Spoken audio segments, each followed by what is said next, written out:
Well, hello, it's Miss Gina. We're going to read The Giver. We're going to read a few chapters tonight. And I was at Burlington Coat Factory in Hickson, and Santa followed me home. He's very cute. I hung my stocking up so he'd be sure to find it. Yeah, I did that. So, anyway, feeling kind of bougie.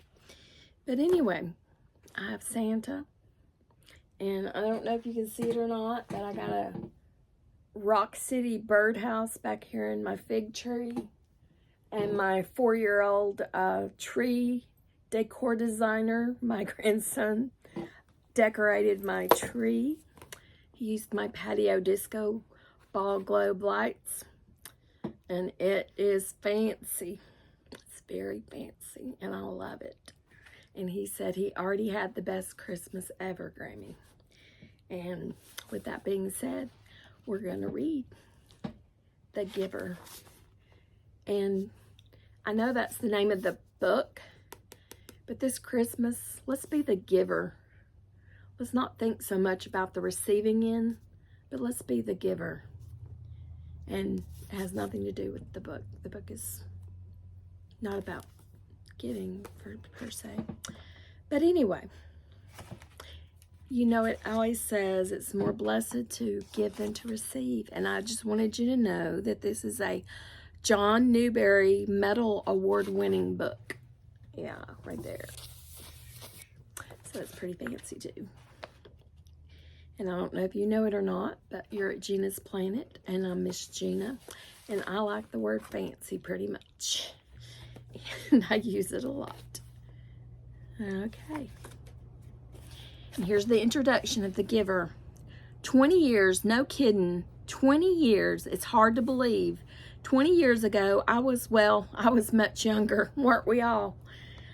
My parents were still alive, mine were too. 2 of my grandchildren had not yet been born. That's true too, because I only have 2. And another one, now in college, was an infant. I don't have any in college. 20 years ago, I didn't own a cell phone. Let's see, 20 years ago, did I own a cell phone?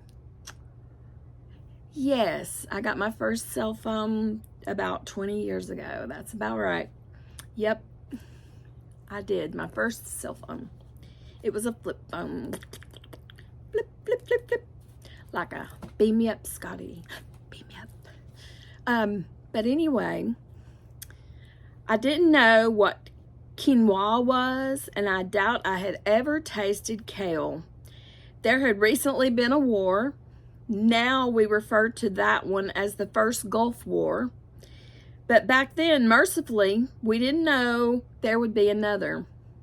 Maybe a lot of us weren't even thinking about the future then, but I was, and I'm a writer.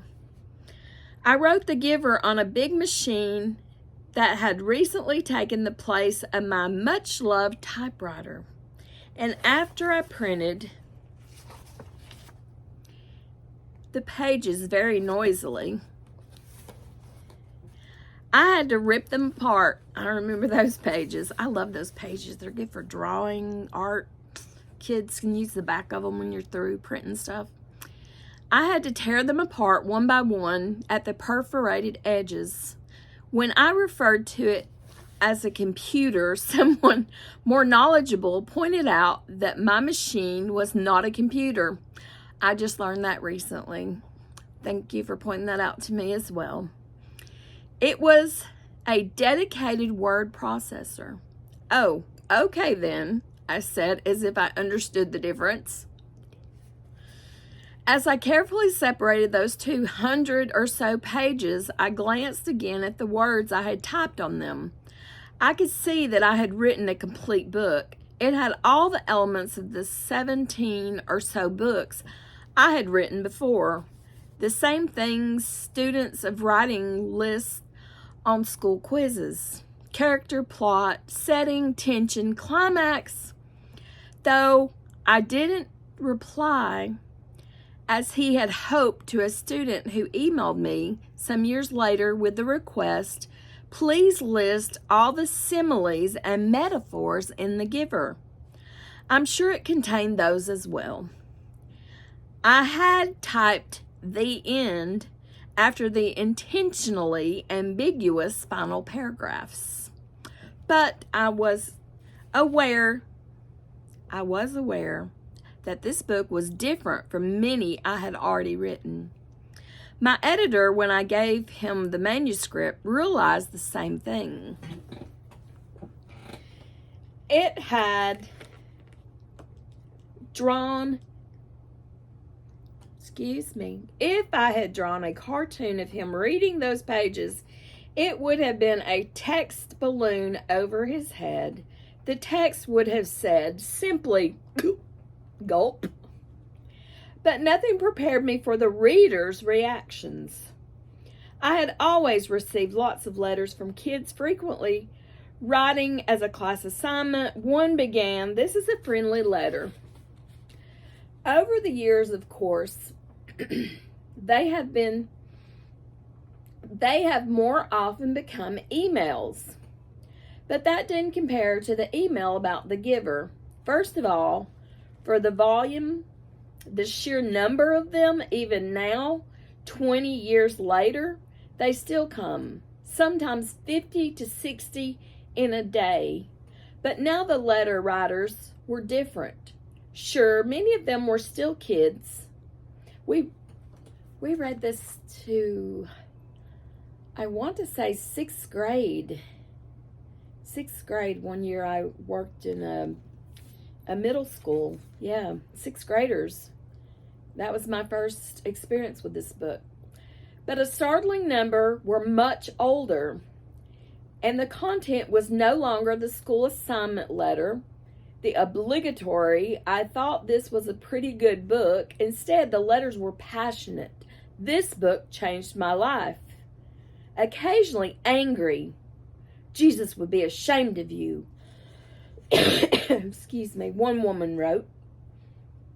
And sometimes startlingly personal.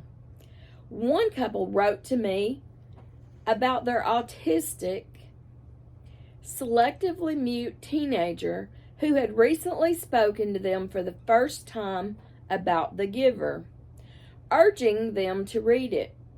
A teacher from South Carolina wrote that the most disruptive, difficult student in her 8th grade class had called her at home on a no-school day and begged her to read him the next chapter over the phone. A night watchman in an oil refinery wrote that he had happened on the book and it was lying on someone's desk while making his rounds. "I'm not a reader," he wrote, "but man, I'm glad I came to work tonight." A Trappist monk wrote to me and said he considered the book a sacred text. A man who had difficulties as an adult, fled the cult in which he had been raised, told me that his psychiatrist had recommended The Giver to him. Countless new parents have written to explain why their babies have been named Gabriel. Gabriel's a garbage collector in one of my stories. Still a good guy, though. Gabriel's a good character in The Giver. A teacher in rural China sent me a photograph of beaming students holding up their copies of the book. The FBI took an interest in the 200-page, vaguely threatening letter sent by a man who insisted that he was actually the giver, and advised me not to go near the city where he lived.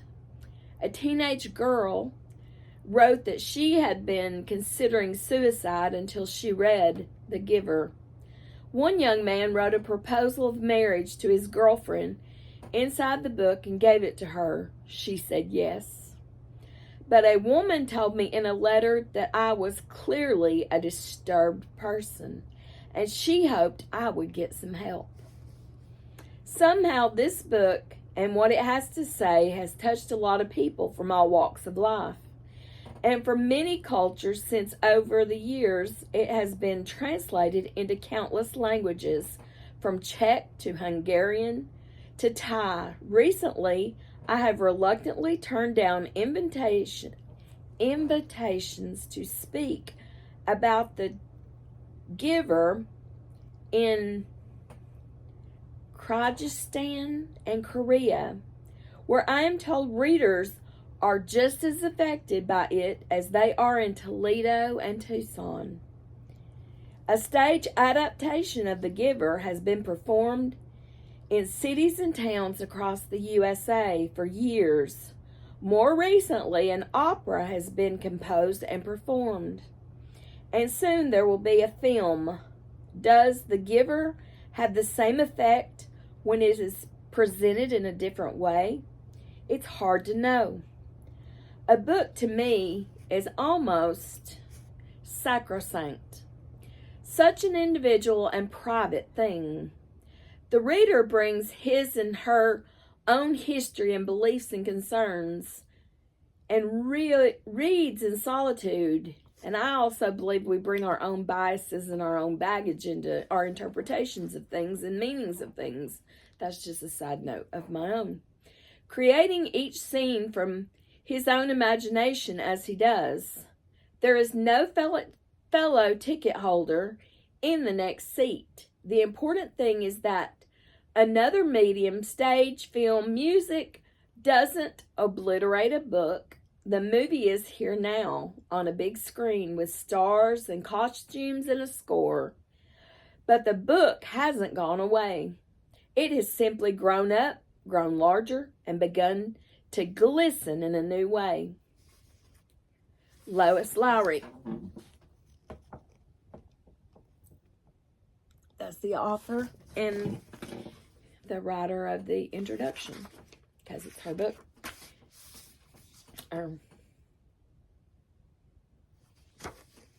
The book. It was almost December, and Jonas was beginning to be frightened. No, wrong word. Jonas thought frightened meant that deep, sickening feeling of something terrible about to happen. Frightened was the way he had felt a year ago when an unidentified aircraft had overflown the community twice. He had seen it both times. Squinting toward the sky, he had seen the sleek jet, almost a blur at its high speed, go past. A second later, heard the blast of sound that followed. Then, one more time, a moment later, from the opposite direction, the same plane. At first, he had been only fascinated. He had never seen an aircraft so close, for it was against the rules for pilots to fly over the community. Occasionally, when supplies were delivered by cargo planes to the landing field across the river, the children rode their bicycles to the riverbank and watched, intrigued, the unloading and then the takeoff, directed to the west, always away from the community. But the aircraft a year ago had been different. It was not a squat, fat-bellied cargo plane, but a needle-nosed, single-pilot jet. Jonas, excuse me, I don't know where I've placed my water. Jonas, looking around anxiously, had seen others, adults as well as children, stop what they were doing and wait, confused for an explanation of the frightening event. Then all of the citizens had been ordered to go into the nearest building and stay there immediately. The rasping voice through the speakers had said, "Leave your bicycles where they are." Instantly, obediently, Jonas had dropped his bike on its side on the path behind his family's dwelling. He had run indoors and stayed there alone. His parents were both at work, and his little sister, Lily, was at the children's center where she spent her after-school hours. Looking through the front window, he had seen no people. None of the busy afternoon crew or secret cleaners, landscape workers, and food delivery people who usually populated the community at that time of day. He saw only the abandoned bikes here and there on the sidewalk. An upturned wheel on one was still revolving slowly. That means it's going round and round. He had been frightened then. The sense of his own community silent, waiting, had made his stomach churn. He had trembled. But it had been nothing. Within minutes, the speakers had crackled again, and the voice, reassuring now and less urgent, had explained that a pilot in training had misread his navigational instructions and made a wrong turn. Desperately, the pilot had been trying to make his way back before his error was noticed. Needless to say, he will be released. The voice had said, followed by silence. There was an ironic tone to the final message, as if the speaker found it amusing. And Jonas had smiled a little, though he knew what a grim statement it had been. For a contributing citizen to be released from the community was a final decision, a terrible punishment, an overwhelming statement of failure. Even the children were scolded if they used the term lightly at play, jeering at a teammate who missed a catch or stumbled in a race. Jonas had done it once, had shouted at his best friend, "That's it, Asher, you're released."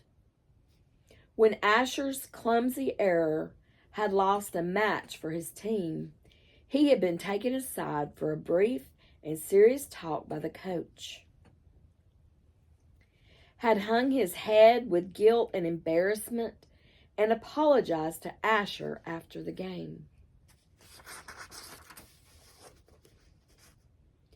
Now, thinking about the feeling of fear as he pedaled home along the river path, he remembered that moment of palpable, stomach-sinking terror when the aircraft had streaked above. It was not what he was feeling now. With December approaching, he searched for the right word to describe his own feelings.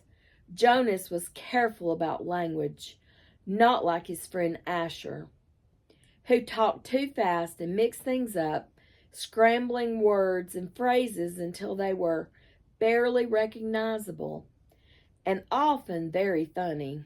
Jonas grinned, remembering the morning that Asher had dashed into the classroom late as usual, arriving breathlessly in the middle of the chanting of the morning anthem. When the class took their seats at the conclusion of the patriotic hymn, Asher,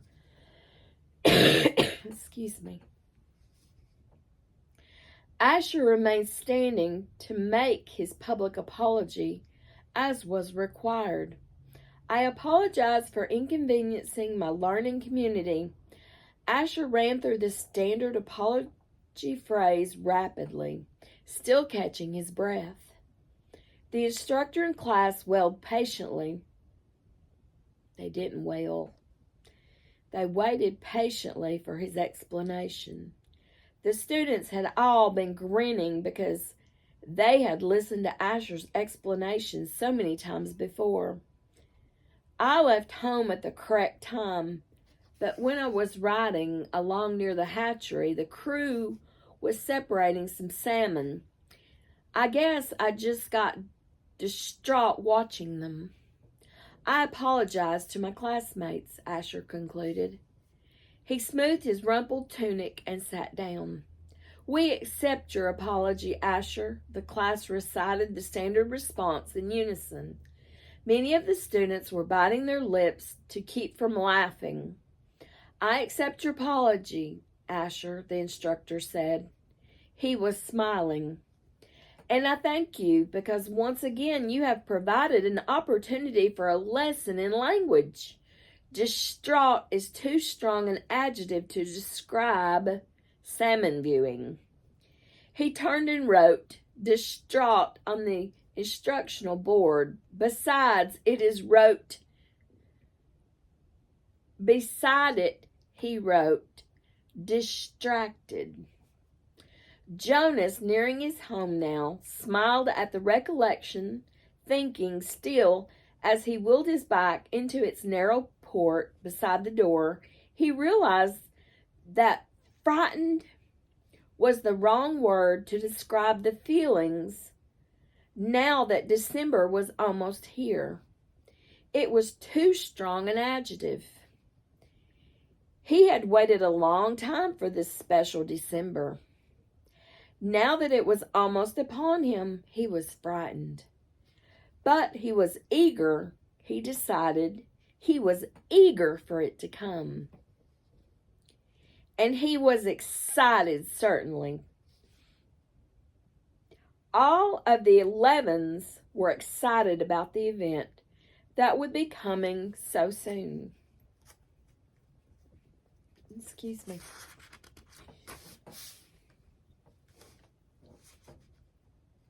But there was a little shudder of nervousness when he thought about it, about what might happen. Apprehensive, Jonas decided.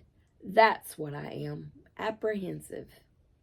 Who wants to be the first tonight for feelings? Jonas's father asked at the conclusion of their evening meal. It was one of the rituals, the evening telling of feelings. Sometimes Jonas and his sister, Lily, argued over turns over who would get to go first. Their parents, of course, were part of the ritual. They, too, told their feelings each evening. But, like all parents, all adults, they didn't fight and wheedle for their turn. Nor did Jonas tonight. His feelings were too complicated this evening. He wanted to share them, but he wasn't eager to begin the process of sifting through his own complicated emotions. Even with the help that he knew his parents could give. You go, Lily, he said, seeing his sister, who was much younger, only 7, wiggling with impatience in her chair. I felt very angry this afternoon, Lily announced. My childcare group was at the play area, and we had a visiting group of 7s. Excuse me. And they didn't obey the rules at all. One of them, a male, I don't know his name, kept going right to the front of the line for the slide, even though the rest of us were all waiting. I felt so angry at him. I made my hand into a fist like this. She held up a clenched fist, and the rest of the family smiled at her small, defiant gesture. Why do you think the visitors didn't obey the rules? Mother asked. Lily considered and shook her head. I don't know. They acted like animals. Like animals? Jonas suggested. He laughed. That's right, Lily said, laughing too. Like animals. Neither child knew what the word meant exactly, but it was often used to describe someone uneducated or clumsy, someone who didn't fit in. Where were the visitors from? Father asked. Lily frowned, trying to remember. Our leader told us when we made the welcome speech, but I can't remember. I guess I wasn't paying attention. It was from another community. They had to leave very early, and they had their midday meal on the bus. Mother nodded. Do you think it's possible that the rules may be different? And so they simply didn't know what your play area rules were? Lily shrugged and nodded. I suppose. You visited other communities, haven't you? Jonas asked. My group has often. Lily nodded again. When we were sixes, we went and shared a whole school day with a group of sixes in their community. How did you feel when you were there? Lily frowned. I felt strange. Give me just a minute. I'm going to plug this in before it dies on us.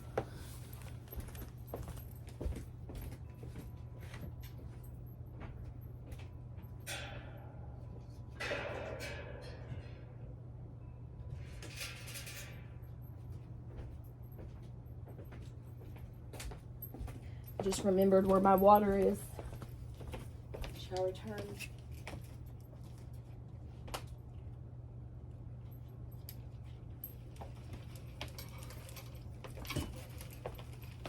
I apologize in advance. I'm just really recapturing my voice. But it really was parched. It's very dry this evening. So she supposes that it could be a rule thing, that they just don't know what the rules are. My group has often. So Jonas's group often visited other communities. Lily nodded again. When we were sixes, we went and shared a whole school day with a group of sixes in their community. How did you feel when you were there? Lily frowned. I felt strange because the methods were different.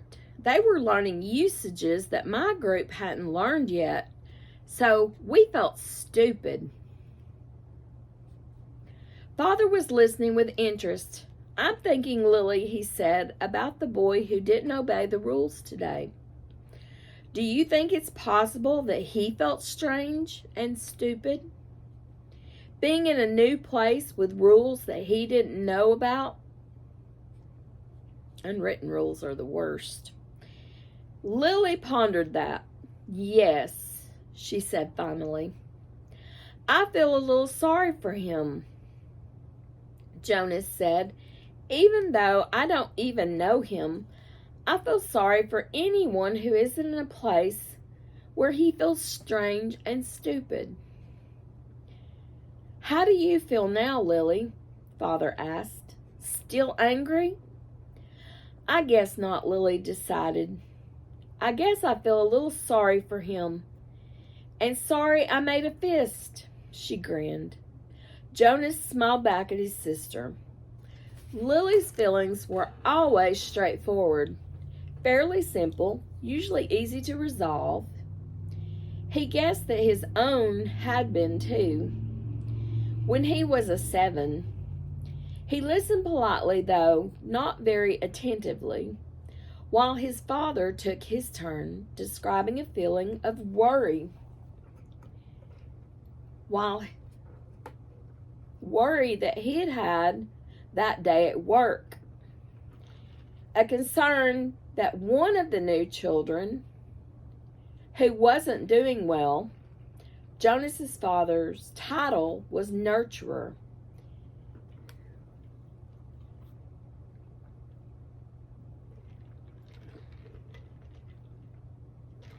That's good water. He and the other nurturers were responsible for all the physical and emotional needs of every new child during its earliest life. It was a very important job, Jonas knew, but it wasn't one that interested him much. What gender is it? Lily asked. Male, Father said. He's a sweet little male with a lovely disposition, but he isn't growing as fast as he should. He doesn't sleep soundly. We have him in the extra care section for supplementary nurturing, but the committee's beginning to talk about releasing him. Oh, no, Mother murmured sympathetically. I know how sad that must make you feel. Jonas and Lily both nodded sympathetically.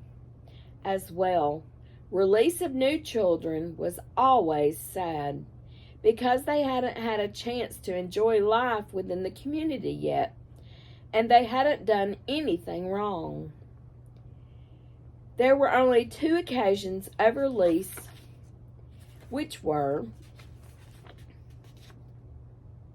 not punishment, release of the elderly, which was a time of celebration for a life well and fully lived, and a release of a new child, which always brought a sense of what could we have done. This was especially troubling for the nurturers, like Father, who felt that they had failed somehow. But it happened very rarely. Well, Father said, I'm going to keep trying.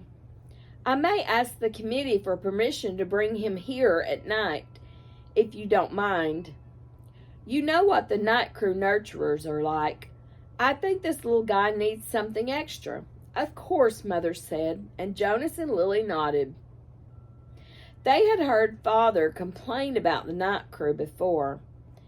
It was a lesser job, night crew nurturing, assigned to those who lacked the interest or skills or insight for the more vital jobs of the daytime hours.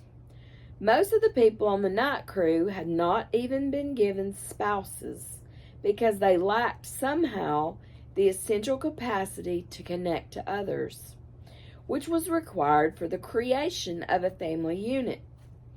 Maybe we could even keep him, Lily suggested sweetly, trying to look innocent. The look was fake. Jonas knew.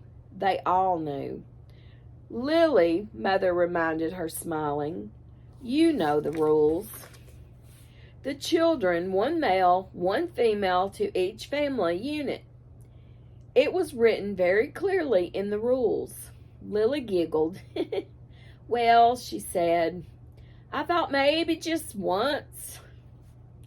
Next, Mother, who held a prominent position at the Department of Justice, talked about her feelings. Today, a repeat offender had been brought before her.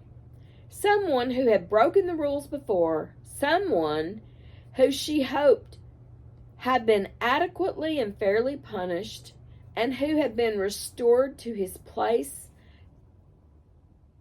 to his job, his home, his family unit. Excuse me. I need more water.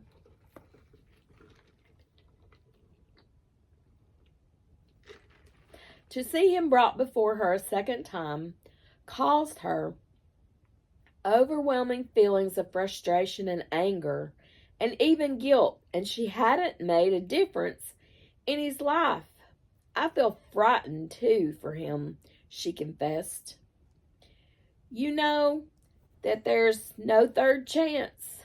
The rules say,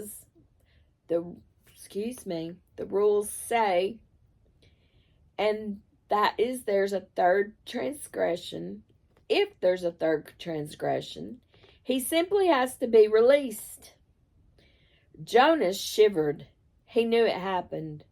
There was even a boy in his group of 11s whose father had been released years before. No one even mentioned it.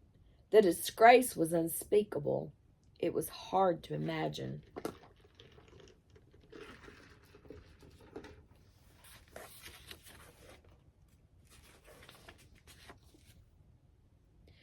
Lily stood up and went to her mother. She stroked her mother's arm. From his place at the table, Father reached over and took her hand. Jonas reached for the other. One by one, they comforted her. Soon she smiled, thanked them, and murmured that she felt soothed. The ritual continued. Jonas, Father asked, "You're last tonight." Jonas sighed. This evening he almost would have preferred to keep his feelings hidden. But it was, of course, against the rules. I'm feeling apprehensive. He confused glad. He didn't confuse. He confessed. Sorry. I should put my bifocals on. He confessed, glad that the appropriate descriptive word had finally come to him. He was apprehensive. That's what he was. Why is that, son? His father looked concerned. I know there's really nothing to worry about, Jonas explained, and that every adult has been through it. I know you have, Father, and you too, Mother, but it's the ceremony that I'm apprehensive about. It's almost December. It is almost December. Next week is Thanksgiving. I think the kids go one more day and then they're out for a week in this county. Lily looked up, her eyes wide. The ceremony of 12. She whispered in an awed voice. Even the smallest children, Lily's age and younger, knew that it lay in the future for each of them. I'm glad you told us of your feelings, Father said. Lily, Mother said, beckoning to the little girl. Go on now and get into your night clothes. Father and I are going to stay here and talk to Jonas for a while. Lily sighed, but obediently she got down from her chair. Privately? She asked. Mother nodded. Yes, she said. This talk will be a private one with Jonas. And we're on chapter 2. Jonas watched as his father poured a fresh cup of coffee. He waited. You know, his father finally said, every December was exciting to me when I was young. And it has been for you and Lily too, I'm sure. Each December brings such changes. Jonas nodded. He could remember the December back to when he had become, well, probably a 4. The earlier ones were lost to him, but he observed them each year, and he remembered Lily's earliest Decembers.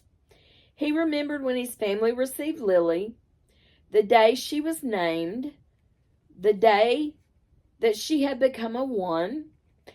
The ceremony for the 1s was always noisy and fun.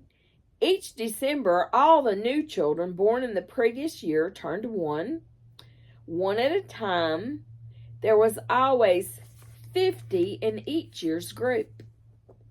If none had been released, they had been brought to the stage by the nurturers who had cared for them since birth. Some were already walking, wobbly on their unsteady legs. Others were no more than a few days old, wrapped in blankets, held by their nurturers. I enjoy the naming, Jonas said. His mother agreed, smiling. The year we got Lily, we knew, of course, that we'd receive our female, but we'd made our application and been approved. But I'd been wondering what her name would be. I could have sneaked a look at the list prior to the ceremony, Father confided. The committee always makes the list in advance, and it's right there in the office at the nurturing center. As a matter of fact, he went on, I feel a little guilty about this, but I did go in this afternoon and look to see if this year's naming list had been made yet. It was right there in the office, and I looked for number 36. That's the little guy I've been concerned about, because it occurred to me that it might enhance his nurturing if I could call him by his name, just privately, of course, when no one else is around. Did you find it? Jonas asked. He was fascinated. It didn't seem a terribly important rule, but the fact that his father had broken a rule at all awed him. He glanced at his mother.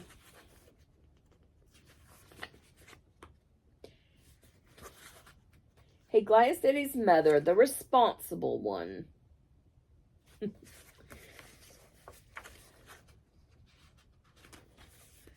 actually it says the one responsible for adherence to the rules, and was relieved that she was smiling. His father nodded. His name, if he makes it to the naming without being released, of course, is to be Gabriel.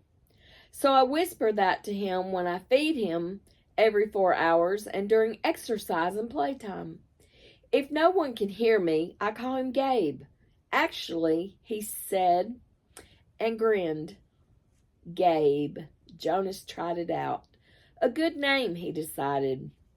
Though Jonas had only become a 5 the year that they acquired Lily and learned her name, he remembered the excitement, the conversations at home, wondering about her, how she would look, who she would be, how she would fit into their established family unit. He remembered climbing the steps to the stage with his parents, his father by his side that year instead of with the nurturers, since it was the year that he would be given a new child of his own. He remembered his mother taking the new child, his sister, into her arms, while the document was read to the assembled family units. New child, 23. The namer had read, Lily. He remembered his father's look of delight, and that his father had whispered, "She's one of my favorites." I was hoping for her to be the one. The crowd had clapped and Jonas had grinned. He liked his sister's name.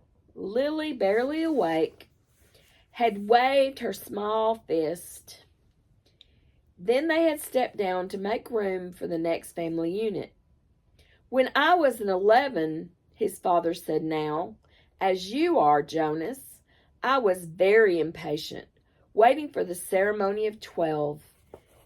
It's a long 2 days. I remember I enjoyed the ones, as I always do, but that I didn't pay much attention to the other ceremonies, except for my sister's.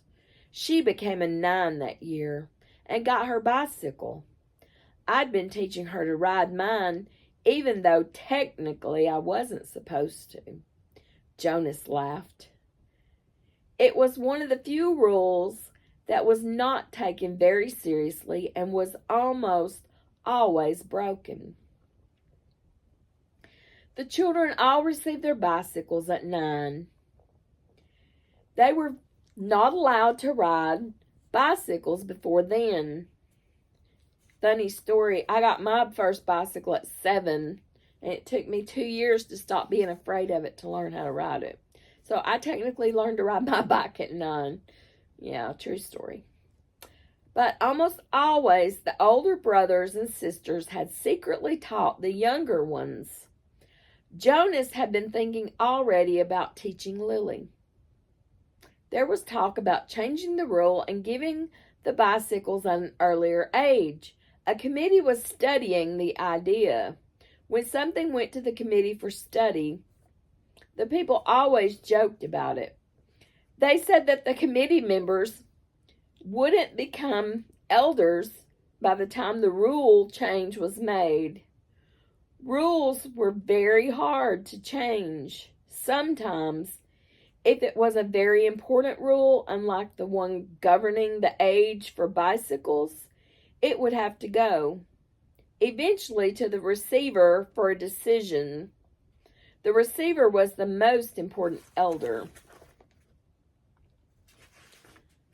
Jonas had never even seen him, and that he knew of. Someone in a position of such importance lived and worked alone. But the committee would never bother the receiver with a question about bicycles. They would simply fret. Excuse me. They would simply fret and argue about it themselves for years until the citizens forgot that it had ever gone to them for study. His father continued, So I watched and cheered when my sister Katya became a 9 and removed her hair ribbons and got her bicycle. Father went on. Then I didn't pay much attention to the 10s and 11s, and finally, at the end of the second day, which seemed to go on forever, it was my turn. It was a ceremony of 12. Jonas shivered. He pictured his father, who must have been a shy and quiet boy, for he was a shy and quiet man, seated with his group, waiting to be called to the stage. The ceremony of 12 was the last of the ceremonies, the most important. I remember how proud my parents looked, and my sister too, even though she wanted to be out riding the bicycle publicly. She stopped fidgeting and was very still and attentive when my turn came. But to be honest, Jonas, his father said, for me, there was not the elements of suspense that there is with your ceremony, because I was already fairly certain of what my assignment was to be. Jonas was surprised. There was no way really to know in advance. It was a secret selection made by the leaders of the community of the Committee of Elders, who took the responsibility so seriously that there were never even any jokes made about assignments. His mother seemed surprised too. How could you have known? She asked. His father smiled his gentle smile. Well, it was clear to me, and my parents later confessed that it had been obvious to them too, what my aptitude was. I had always loved the new children more than anything. When my friends in my age group were holding bicycle races or building toy vehicles or bridges with their construction sets, or all the things I do with my friends, Jonas pointed out, and his mother nodded in agreement.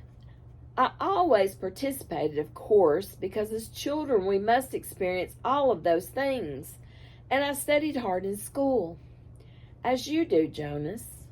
But again and again, during free time, I found myself drawn to the new children.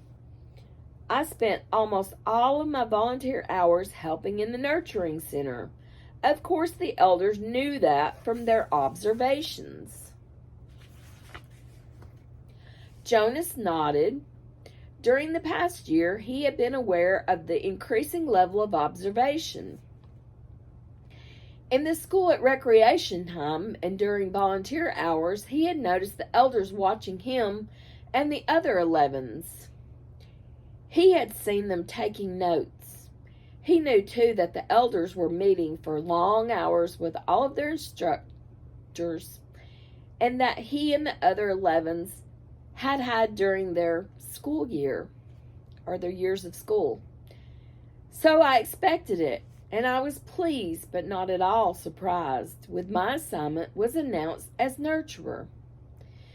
His father explained, did everyone applaud?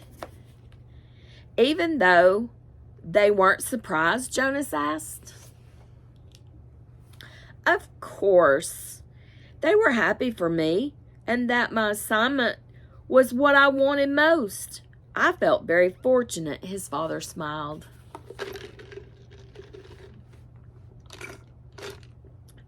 Were any of the 11s disappointed? Say that now. Were any of the 11s disappointed your year? Jonas asked. Unlike his father, he had no idea what his assignment would be, but he knew that some would disappoint him. Though he respected his father's work, nurturers would not be his wish, and he didn't envy laborers at all. His father thought, no, I don't think so. Of course, the elders are so careful in their observations and selections. I think it's probably the most important job in our community, his mother commented. My friend Yoshiko was surprised by her selection as doctor. Father said, but she was thrilled. And let's see, there was Andre. I remember that when we were boys, he never wanted to do physical things. He spent all the recreation time he could with his construction set. And his volunteer hours were always on building sites. The elders knew that, of course, Andre was given the assignment of engineer, and he was delighted. Andre later designed the bridge that crosses the river to the west of town. Jonas's mother said, "It wasn't there when we were children." There are very rarely disappointments, Jonas. I don't think you need to worry about that, his father reassured him. And if there are, you know there's an appeal process.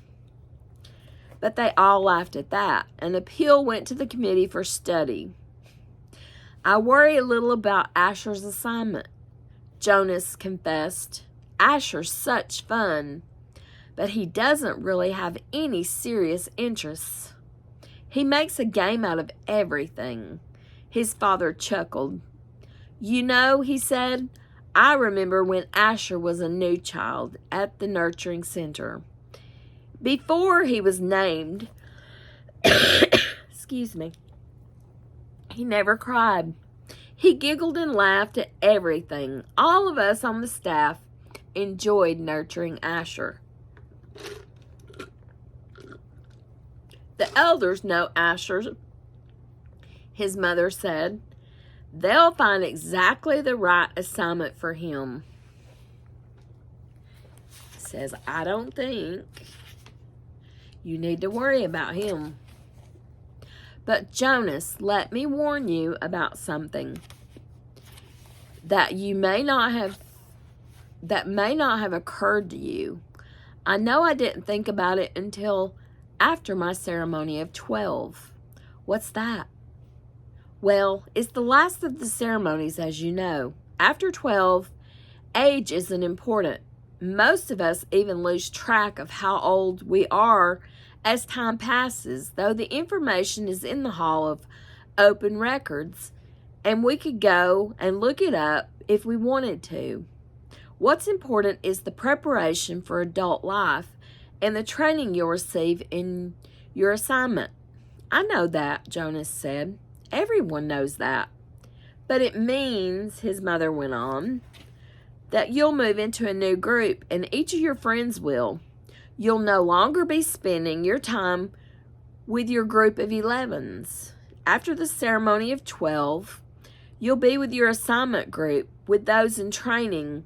No more volunteer hours, no more recreation hours, so your friends will no longer be as close. Jonas shook his head.